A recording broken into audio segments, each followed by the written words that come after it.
That may be the greatest catch I've ever seen in my life.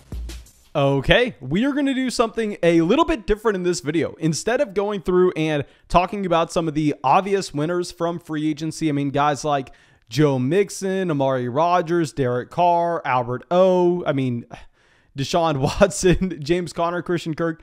Instead of focusing in on those obvious options that we've already really discussed in a multitude of different ways, I want to identify some players that are actually moving up my dynasty rankings because maybe someone didn't sign to their team. Maybe someone left that situation and opened up more targets for them. Maybe there's just a small nuance that I think we really should be pointing out at this time of the season.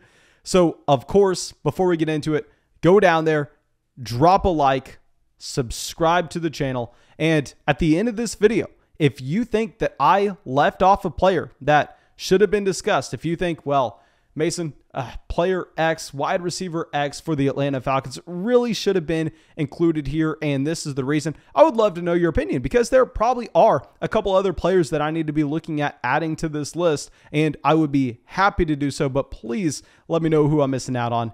And I think that should be it. Let's go through and let's dive into this list here. And our first wide receiver I'm going to mention is someone that I had on a sell high list at the very end of the season, months ago, Amon-Ra St. Brown.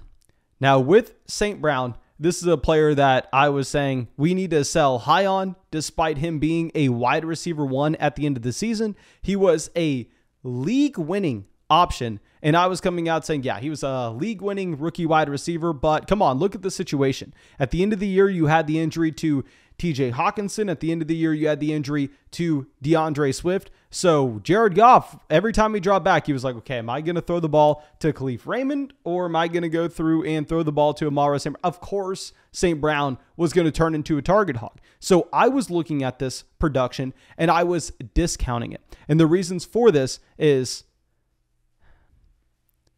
Hawkinson coming back, DeAndre Swift coming back, NFL free agency, as well as the NFL draft. With all these different variables, I thought that Amon-Ra St. Brown would be a receiver that saw a significant increase in his target competition in Detroit this upcoming season, but he's dodged a couple bullets now. First thing that I want to address is the fact that you don't have a free agent wide receiver coming in here. Now, of course, nobody's really ever going to be that excited to go sign with the Detroit Lions. And for that reason, DJ Chark gets a favorable contract. DJ Chark, I don't want to say he doesn't deserve it, but gets $10 million to go there for a year. And please do not lower St. Brown down in your rankings with this signing of DJ Chark. This is probably one of the best things that can happen for Amon-Ra St. Brown, because with DJ Chark, out of his 4-year career so far, we've had one solid season in 2019, 1 year to look at where DJ Chark was an impact player that if he was able to somehow get back to that mark, then yes, he would negatively impact Amon-Ra St. Brown with the targets that he would take away. However, I don't really think we should have that as the baseline expectation with DJ Chark. And instead, I'm going to be looking at him as a receiver that was brought in to use his elite level speed. Let me pull this up really quick, but I believe DJ Chark coming out of LSU in that 2018 draft class, I mean, drafted in the second round, I believe he ran like a 4.38 40-yard dash, something ridiculous. That's why he went in the second round, because if you remember, DJ Chark, his production profile really wasn't anything special at LSU. He ran a 4.34. Yeah, so DJ Chark, that elite speedster, this is a receiver that's been brought in to keep those opposing safeties back. I mean, similar to what we've talked about, so many different wide receivers. I mean, those guys that are going to stretch the field. I mean, the perfect example of this would be someone like Deshaun Jackson, Will Fuller, and I know those probably aren't the perfect examples because those are players that can actually be productive, but what you love to see with receivers of that profile is they are going to command the defensive attention and they're going to create separation for the other players operating closer to the line of scrimmage. So with DJ Chark, he provides the Detroit Lions that vertical element. He's not going to take a significant amount of targets. And with Amon-Ra St. Brown, he dodges the receivers you had to be worried about. He dodges Allen Robinson. He dodges Christian Kirk. He dodges Juju Smith-Schuster. And I know a couple other guys, but there was no way that they were going over to Detroit. So Amon-Ra St. Brown has dodged NFL free agency, in my opinion. And the signing of DJ Chark has made it where possibly the Detroit Lions don't even take a wide receiver in the first round. Now, keep in mind, a lot of people thought that you were going to get Treylon Burks falling to the 32nd pick overall to the Detroit Lions, but I think the odds that you have one of those top tier receivers making it Detroit are slim to none. Because if we pull up this draft board right now and just go through the rosters that need a receiver, of course, you have Detroit picking with the 2nd pick overall, but there's not a Jamar Chase level prospect in this class. So there's no wide receiver that the Detroit Lions are going to be taking at 2. So if we're looking at them potentially taking a wide receiver at 32, at pick 32, these are the teams that pick before then. The Atlanta Falcons, desperate. Washington needs a wide receiver too. Houston, Philadelphia has 3 first-round picks before then. The New Orleans Saints, the New England Patriots, the Green Bay Packers have 2 first-round picks before the Detroit Lions get back up on the clock at pick 32. You have the Arizona Cardinals. You have the Dallas Cowboys. You have the Buffalo Bills. You have the Tennessee Titans. All these wide receivers that would love to add someone like Chris Olave to their roster. I think that makes it where St. Brown is probably locked and loaded to be that top receiver on the depth chart this upcoming season. And if you look at the last 6 weeks, I do want to discount him because, I mean, in these games, you had no T.J. Hawkinson. The majority of them, you had no DeAndre Swift. He made a return at the very end, but he was really not even playing. He's playing like 30% of the snaps. I mean, you had Amon-Ra St. Brown out there, over 11 targets a game, 8.5 receptions a game, 93 receiving yards a game, and 5 touchdowns through that 6-week span, averaging almost 23 points per game. And one last thing that I will mention here is not only is he 22 years old, but if you look at his current underdog ADP, if you look at his best ball ADP just for 2022 leagues, he's currently being drafted as the wide receiver 23 from a redraft perspective. And he's 22 years old. So, I mean, if 1 + 1 = 2, I would imagine that he has to at least be in that range for his dynasty rankings. Now, I think maybe wide receiver 23 from a redraft perspective is a little bit aggressive. I've recently moved him up, and honestly, I feel like I have to keep on moving him up in these rankings because we have him at wide receiver 28. I have him in the same tier as Keenan Allen, Jerry Jeudy, Elijah Moore, Mike Evans. As I say this out loud, it seems, I don't know if we can have Jerry Jeudy. No, Jerry Judy's going to have to keep his spot ahead of Amon-Ra St. Brown. But nonetheless, St. Brown is definitely a winner based on how the situation looks like in Detroit. He will be taking a step back. Still, I want to maintain that stance based on the emergence of Hawkinson and Swift this upcoming season. I mean, those players should be the first and second option in this offense. But if he takes a step back, loses 5 points per game, he's still a mid-wide receiver too. All right. So let's go over to another player that I've been saying to sell high on since the beginning of the offseason. So starting back-to-back with guys that I'm not a massive fan of. Let's go over to Elijah Mitchell. Now with Elijah Mitchell in this 49ers offense, clearly this team wants to be extremely run-heavy. And y'all know my worry every time we get one of these running backs that has limited to no team investment into them. I mean, someone like Elijah Mitchell is the perfect example. Let me pull up Elijah Mitchell with his exact draft capital. He was selected in the 6th round, the 10th pick in the 6th round. I mean, he doesn't hit our minimum threshold on BMI. He doesn't hit our minimum threshold for his college target share. And I was really worried about the 49ers going out there and bringing in a committee running back. Now, of course, there is the outside chance they go sign Sony Michel. They go sign Ronald Jones. I'm recording this a little bit before this video is actually going to be published. So hopefully that doesn't happen. But as of now, you have Raheem Mostert going over to Miami. You have James Conner signing with the Arizona Cardinals. again, you have Chase Edmonds signing with the Miami Dolphins. And, I'm always worried about those in-division free agents just going over because, historically, we've seen that very often. So Elijah Mitchell dodges the big name running backs. And if you're looking at the 49ers draft picks that they have in this year's draft, remember, they gave up essentially 3 first-round picks to go get Trey Lance. So right now, the 49ers have pick 61, pick 93, pick 105, 135. Beyond that, it doesn't even matter. So really, the only running back significance that they could bring in would be someone at pick 61, but I feel like it would be very unlikely for them to go out there and make that play based on what you saw with Elijah Mitchell his rookie season. So for him to be able to dodge free agency and Raheem Mostert doesn't re-sign and instead Raheem Mostert goes over to Miami, I don't like Elijah Mitchell by any means, but I definitely have to call him a winner. I'd be lying if I said anything else. And here for our dynasty rankings, it was hard for me to move him up too much. I have him right in between Michael Carter and AJ Dillon as that low-end running back too. I really want to watch what's going to happen over the next few days and see if they bring in someone like Sony Michel, see if they bring in someone like Ronald Jones. But let's go over to our next option, someone that I am very excited to talk about. Let's go over to Pat Freiermuth. Now, here with Pat Freiermuth, you get Mitchell Trubisky coming in. Now, with Trubisky, I don't want to act like all of a sudden Mitchell Trubisky is going to be some great upgrade over Ben Roethlisberger last year. I think that from an arm strength perspective, with the ability to target wide receivers deep downfield, I think that it will expand this field just a little bit for the Pittsburgh Steelers. But Trubisky's probably going to make some mistakes that Ben Roethlisberger wanted of. But the quarterback situation is in a significantly better spot today than it was just a week ago. And also, this team still has their first round selection.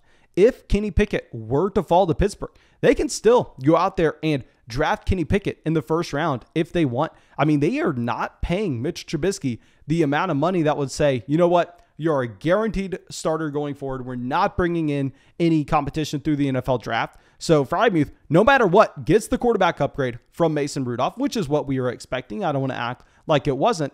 But also with Pat Freiermuth, you have no Juju Smith-Schuster on this roster. Now, of course, the assumption was Juju was probably gone out of Pittsburgh. But remember, Juju was a free agent last offseason as well, and he decided to stay in Pittsburgh when reportedly the Kansas City Chiefs offered him the same deal that Pittsburgh did last offseason. And at that time, I didn't believe it. I was like, okay, yeah, sure. The Chiefs offered you the same deal and you decided to stay in Pittsburgh. That's a way to make the Pittsburgh fans happy. But I guess with Juju signing with the Chiefs this offseason, that probably was true last year. But if you think about the routes that Juju runs, actually a little bit closer to the line of scrimmage, a little over the middle of the field, that's very similar to what you would have projected Pat Freiermuth to have this upcoming season. So with the departure of Juju, with the departure of James Washington as well, there are definitely targets open in this offense.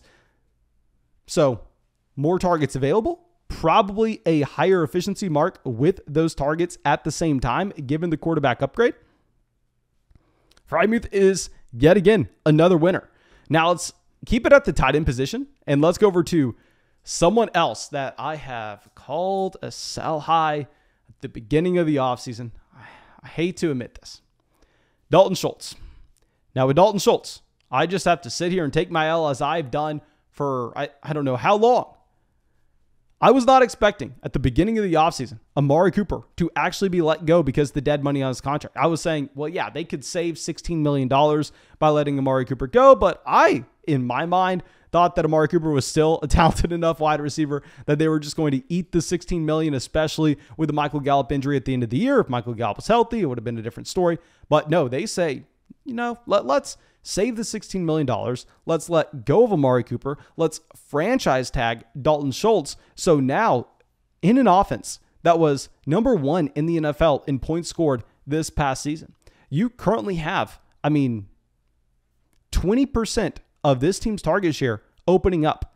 Now, I will say there's the outside chance you see Dallas go with the receiver in round 1, but the Michael Gallup contract indicates that maybe that's not the case.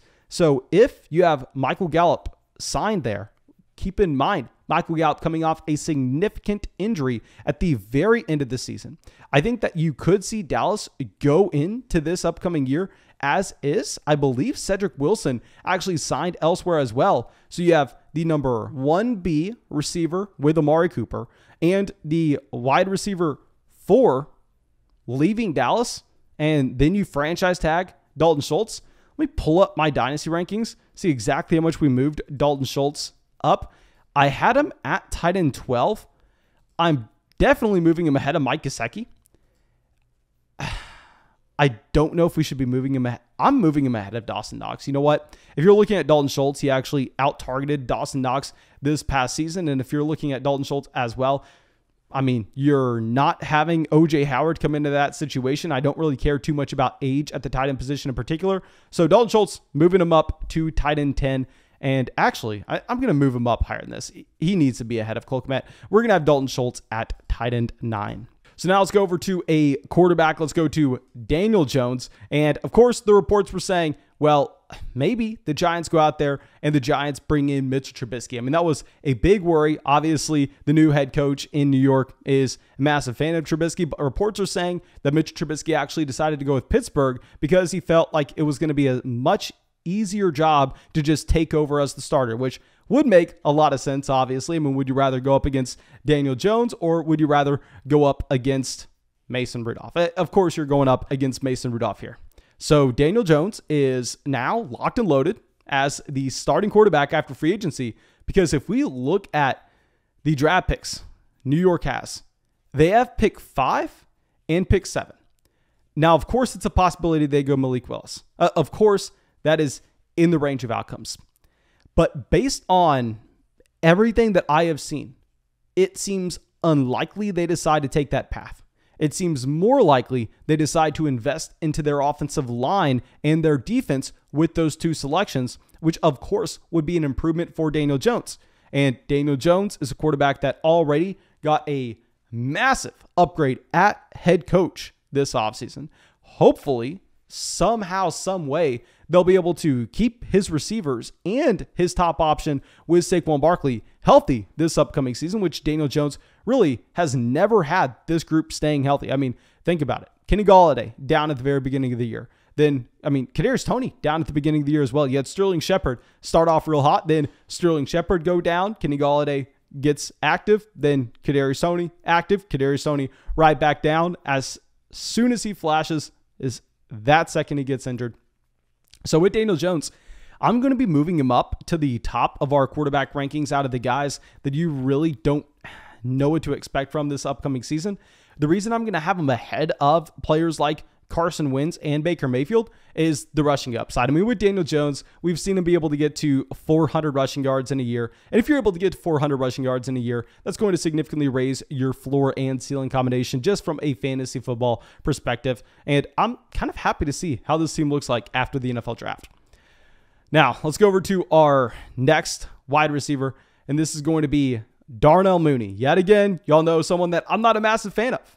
But it is what it is. I'm going to be completely unbiased here and just continue to run through these winners. And Darnell Mooney has to be one because you have Allen Robinson leaving Chicago, which of course was expected. I mean, nobody was expecting Allen Robinson to be a Chicago Bear in 2022. However, this team did not go after anybody else.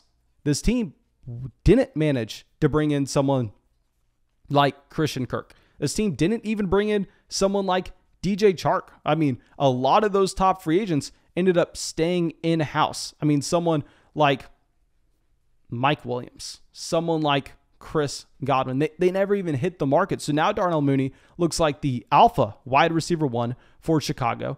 And with Mooney in particular, coming off a season where he dominated the target share as is, I think that should be the expectation this upcoming year.